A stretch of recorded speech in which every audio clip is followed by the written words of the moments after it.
പച്ചക്കറികൾക്ക് നല്ല വിളവ് ലഭിക്കാനും അവർക്ക് ആവശ്യമുള്ള എല്ലാവിധ മൂലകങ്ങൾ കിട്ടുന്നതിനും നമുക്ക് ഉപയോഗിക്കാവുന്ന ഒരു നല്ല മൈക്രോ ന്യൂട്രിയൻ്റാണ് മൈക്രോനോൾ എന്നറിയപ്പെടുന്ന ഇത്. ഇതിന് ഏകദേശം ഒരു 100 രൂപയോളം വരുന്നുണ്ട്.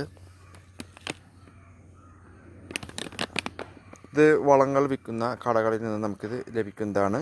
ഇത് സ്പ്രേ ചെയ്യുവാനും അതുപോലെ തന്നെ കടയിൽ ഇട്ട് കൊടുക്കുവാനും നമുക്കിത് ഉപയോഗിക്കാം. 1 ടീസ്പൂൺ അല്ലെങ്കിൽ 5 ഗ്രാം നമുക്കിത് വെള്ളത്തിൽ കലക്കി 1 ലിറ്റർ വെള്ളത്തിൽ കലക്കിയിട്ട് വേണം സ്പ്രേ ചെയ്യുവാനും കടയിലൊക്കെ ഒഴിച്ച് കൊടുക്കുവാനും. ഇതിൻ്റെ അകത്ത് നിന്ന് എല്ലാ മൂലകങ്ങളും നമുക്ക് ചെടികൾക്ക് കിട്ടും. ചെടികളുടെ നല്ല വളർച്ചയ്ക്ക് നല്ല ഉഷാറുള്ള ചെടികളെ നമുക്ക് ഇതിൽ നിന്നും ഉണ്ടാക്കിയെടുക്കാൻ സാധിക്കും.